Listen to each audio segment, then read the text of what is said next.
지금 우리에게 주시는 말씀은 우리 구약성경 신명기서 1장 1절로 8절까지 말씀입니다. 신명기서 259페이지 신명기서 1장 1절부터 8절까지의 말씀.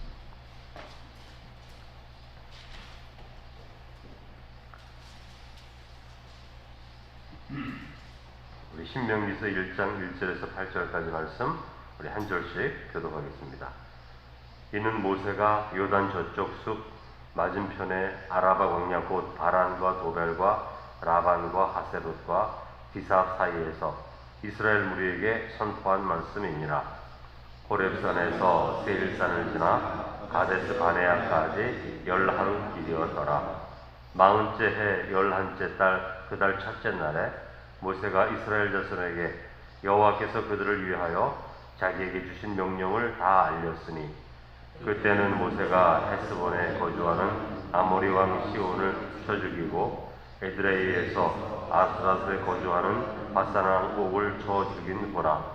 모세가 요단 저쪽 모압 땅에서 이 율법을 설명하기 시작하였더라. 일렀으되 우리 하나님 여호와께서 호렙산에서 우리에게 말씀하여 이르시기를 너희가 이 산에 거주한 지 오래니 방향을 돌려 행진하여 아모리 족속의 산지로 가고 그 근방 곳곳으로 가고 아라바와 산지와 평지와 네겝과 해변과 가나안 족속의 땅과 레바논과 큰 강 유브라데까지 가라. 내가 너희의 조상 아브라함과 이삭과 야곱에게 맹세하여 그들과 그들의 후손에게 주리라 한 땅이 너희 앞에 있으니 들어가서 그 땅을 차지할지니라. 아멘. 자, 오늘부터 새벽에 이제 신명기 말씀으로 새벽 기도의 말씀을 전하려고 합니다. 오늘은 원래 1장 1절에서 8절까지 읽었는데 1절에서 3절까지의 말씀 중심으로 말씀을 전하겠습니다. 이 신명기 말씀은 모세의 설교입니다. 모세의 설교. 40년간 광야 생활을 이제 마쳤습니다. 40년간 광야 생활을 마치는 동안 1세대, 출애굽 1세대가 광야에서 다 죽지요. 광야에서 다 죽고 불순종했기 때문에 약속의 땅에 들어가지 못하고 다 죽습니다. 그 시간 기다리기 위해서 40년이 지나가는 거죠. 그리고 그 다음 세대, 새로운 세대가 약속의 땅에 들어가기 바로 직전에 모세가 이 새로운 세대에게 이미 출애굽기에서 주신 그 율법의 말씀을 1세대에게 주신 율법의 말씀을 다시 정리해서 설교 형식으로 모세가 지금 말씀을 전하고 있는 것입니다. 그 신명기서는 애굽에서 노예 생활을 하던 이스라엘 백성들이 모세를 통해서 출애굽을 하게 되지 않습니까? 근데 이것이 아브라함에게 약속하신 하나님의 언약, 약속의 땅을 너희 후손에게 주리라, 이런 언약을 이루기 위한 그 과정이지 않습니까? 신약적인 의미로 말씀드리면 구원을 경험한 하나님의 자녀들이 어떻게 하나님의 뜻 가운데서 구원의 삶을 누리고 살 수 있는가, 그 말씀이 이제 신명기서에 있는 말씀이죠. 그러니까 본래 아브라함에게 약속이 주어지고 그 약속이 이루어지기 위해서, 그 약속은 이제 약속의 땅을 내가 너에게 주겠다, 이 약속인데, 이 약속을 이루기 위해서 하나님이 이스라엘 백성들을 크게 번성시킬 필요가 있었죠. 왜냐하면 아브라함의 가족은 너무 작으니까. 야곱의 가족만 해도 70명밖에 되지 않았습니까? 70명 가지고 약속의 땅을 정복할 수가 없죠. 거기 이미 강한 민족들이 살고 있는데 70명 가지고 전쟁했다가는 하나님의 백성의 자녀들이 다 죽을 수밖에 없지 않습니까? 그러니까 하나님이 이스라엘 백성들을 크게 번성시켜야 하는데, 그 계획이 요셉을 통해 이루어지는 계획이죠. 요셉이 형들의 시기와 어떤 가족 간의 불화 가운데 애굽으로 팔려가게 되고, 그리고 많은 시간이 지나서 10여 년의 시간이 지나면서 애굽의 총리가 되지 않습니까? 그래서 애굽의 총리가 되었을 때 그 이스라엘 백성들이 애굽으로 가서 편안하게 430년간을 살게 됐는데, 이 430년간 머물면서 인구가 200만 명으로 번성하게 되죠. 굉장히 크게 번성하게 돼요. 430년 지냈다고 200만 명으로 번성되는 것이 이게 쉬운 일이 아닙니다. 하나님의 풍성하신 은혜 안에서 이렇게 된 것이죠. 그런데 요셉을 알지 못하는 바로 왕이 권력을 잡게 되고, 그리고 이스라엘 백성들이 너무 크게 빨리 번성하니까 이게 두려운 거예요, 마음이. 그래서 그것을 두려워한 바로 왕이 이스라엘 백성들이 번성하지 못하도록 노예로 만들어서 아주 중노동을 시킵니다. 중노동을 시키면 저 민족이 번성하지 못하리라, 그렇게 생각하고 아주 중노동을 시키는데, 중노동을 시켜도 계속 번성하는 거예요. 그러다 보니까 더 압박하고 압제를 하게 되는데, 그런 바로의 압박과 압제 가운데 이스라엘 백성들이 고통의 신음소리를 내게 되죠. 그때 하나님이 그 신음소리를 들으시고 모세를 통하여 출애굽해서 약속의 땅으로 인도하는 구원을 일으키시는데, 그게 이제 출애굽기지 않습니까? 그러니까 단순히 애굽에서 고통에서 해방되는 게 초점이 아니고, 해방되어서 하나님의 율법의 말씀을 주어서 하나님의 백성의 새로운 정체성을 가지고 약속의 땅에서 하나님의 영광을 드러내라, 이런 새로운 정체성을 부여받고 살아가게 되는 것이 출애굽 이후의 삶이 되는 것이죠. 근데 출애굽한 이스라엘 백성들이 자꾸 그 광야에서 반역을 일으키고, 이제 가데스 바네아, 오늘도 이제 2절에 가데스 바네아가 나오는데, 가데스 바네아에서 정탐꾼을 12명 보내지 않습니까? 근데 정탐꾼을 12명을 보냈을 때 그 정탐꾼들이 돌아와서 백성들에게 이제 보고를 하는데, 갈렙과 여호수아는 우리가 이제 이 땅을 치러 가자 이렇게 말하지만 10명의 정탐꾼은 뭐라 그럽니까? 우리는 저 땅은 너무너무 좋지만 우리는 그 땅을 차지할 수 없다. 우리가 들어가면 죽게 될 것이다. 우리는 메뚜기와 같다. 이렇게 말을 하니까 이스라엘 백성들이 근심을 하잖아요. 두려움이 생기는 거예요. 그 지도자들이 그렇게 말하니까 마음에 두려움이 생기면서 하나님을 향하여 원망하는 소리가 들리고, 모세를 향하여 원망하는 생각이 들면서 이제 우리가 다시 애굽으로 돌아가자, 이런 반역적인 마음이 생기게 됩니다. 그래서 하나님께서 이스라엘 백성들을 다시 애굽으로 돌이키게 만드는 거예요. 그래서 40년이 지나갑니다. 40년 동안 1세대, 처음으로 약속받은 사람들이 다 죽어요. 근데 이 사람들은 광야에서 죽도록 예정된 사람은 아니고, 본래 이 사람들을 통해서 가나안 땅, 약속의 땅을 차지하려고 하나님이 계획하신 축복의 1세대인데, 이들이 믿음으로 준비되지 않으니까 광야에서 다 죽습니다. 그래서 40년 동안 머물게 되는 거예요, 광야에. 그래서 새로운 세대 중심으로 1세대들이 다 죽은 후에 새로운 세대 중심으로 약속의 땅에 들어가기 직전에 모세가 이미 받은 그 율법의 말씀을 다시 새로운 세대들에게 전하는 것이 이 신명기서의 말씀인 거죠. 그러니까 약속의 땅에 들어가기 직전에 말씀을 듣는다는 것이 이게 의미가 있습니다, 여러분. 우리가 어떤 새로운 일을 할 때, 우리가 새로운 사업을 할 때, 가게를 냈을 때 신방받고 기도하잖아요. 그게 되게 중요한 거라고요. 새로운 일을 시작할 때 하나님의 말씀을 듣는 것이 중요한데, 약속의 땅에 들어가기 전에 새로운 세대가 하나님의 말씀을 다시 듣게 되는 것입니다. 그러니까 말씀을 듣는 것이 우리의 삶에 있어서 우선순위가 되는 거죠. 왜냐하면 하나님의 말씀이 성도의 삶의 정체성을 주기 때문에 그런 겁니다. 그러니까 우리가 누구인가, 우리가 어떻게 살아야 되는가, 왜 그렇게 살아야 되는가, 그러한 삶의 열매는 무엇인가, 이런 것들이 하나님의 말씀 가운데 있기 때문에 그 말씀을 들을 때 우리의 삶 가운데 윤리적이고 도덕적이고 삶에 대한 기준이 바르게 세워지게 되는 거죠. 따라서 모세는 하나님이 이미 주셨던 율법의 말씀을 이 새로운 세대가 약속의 땅에 들어가기 바로 직전에 다시 길게 설교를 통해서 새로운 세대들에게 말씀을 전하고, 그들이 순종하는 마음으로 약속의 땅에 들어가도록 인도하는 거죠. 그리고 이 신명기서가 끝나면, 이 말씀을 다 전하면 모세는 이제 죽는 거예요. 느보산에 올라가서 하나님의 부르심을 받아 죽게 되는 거죠.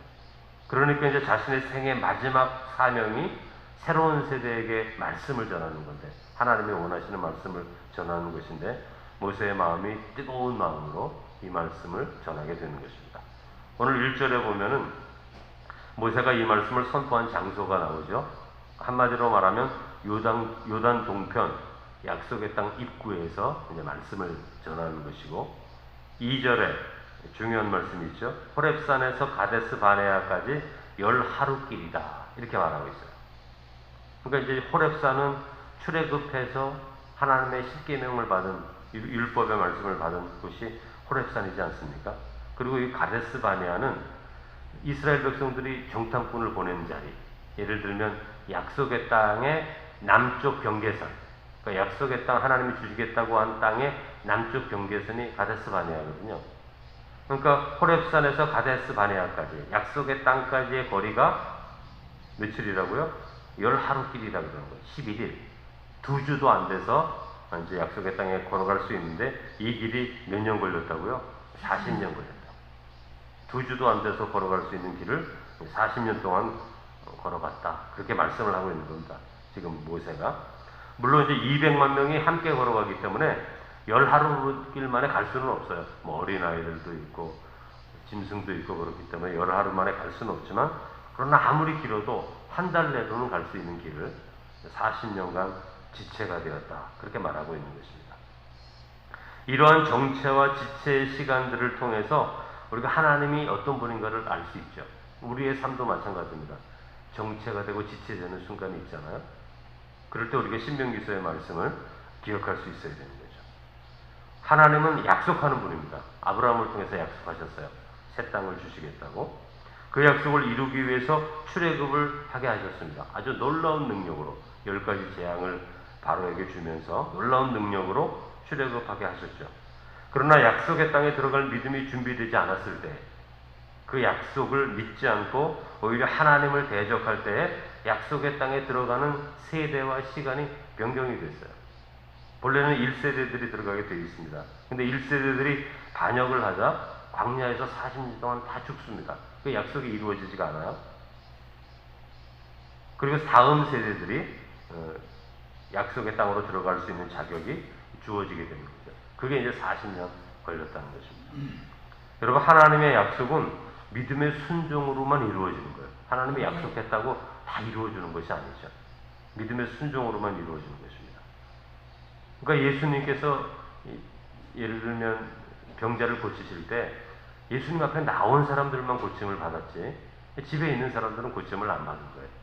믿음의 순종을 가지고 주님 앞에 나온 사람은 고침받지만, 그러나 그 집에 그냥 가만히 있으면 소문을 들어도 고침을 받을 수가 없는 거죠. 믿음의 순종. 그러니까 성도들은 하나님의 약속을 먼저 바라봐야 한다. 이게 이제 신명기서의 말씀입니다. 그러니까 우리의 눈에는 두 가지가 보이는 거예요. 하나는 하나님의 약속, 하나는 우리의 삶의 현실. 이 두 가지가 언제나 성도들의 눈앞에 보이게 되는 거죠. 그러니까 무엇을 먼저 보아야 하는가? 무엇이 우선순위로 생각해야 되는가? 그건 하나님의 약속이다. 그걸 먼저 말해주는 거죠. 그러니까 아브라함의 예를 들으면 쉽습니다. 75세에 부름을 받고 내가 너에게 아들을 주겠다. 상속세를 주겠다. 약속을 해 주시죠. 근데 여러분, 아브라함이 75세고 사라가 65세인데, 여러분 65세가 되면 여성은 다 폐경기가 지난 상태여서 아이를 가질 수가 없어요. 그런데 아브라함이 그 약속을 믿은 거죠. 근데 75세에 아들을 주겠다고 하시고 아들은 100세에 주셨거든요. 25년이 지나갔습니다. 그러니까 사라는 이미 폐경기가 지난 지가 오래고 아브라함도 100세가 되니까 이게 뭐 생명의 씨앗이 뭐 있을까 없을까, 이제 그런 정도의 상태. 그러니까 아이를 낳을 수 있는 모든 자연적인 조건이 다 소멸된 상태. 그때에도 아브라함이 그 약속을 붙들었다. 그렇게 말씀하고 있는 것이거든요. 그러니까 오늘 우리의 삶 가운데도 마찬가지입니다. 하나님의 약속과 삶의 현실은 다 이렇게 반대 방향으로 가는 것 같아요. 거꾸로 가는 것처럼 보입니다. 그러므로 주님께서도 시험에 들지 않게 깨어서 기도하라. 그렇게 말씀하신 거예요. 그러니까 하나님의 약속과 우리 삶의 현실이 너무 다르기 때문에 그 순간순간마다 믿음으로 판단하고 결정해야 되는 순간들이 우리 삶에 자주 오게 되는 것입니다.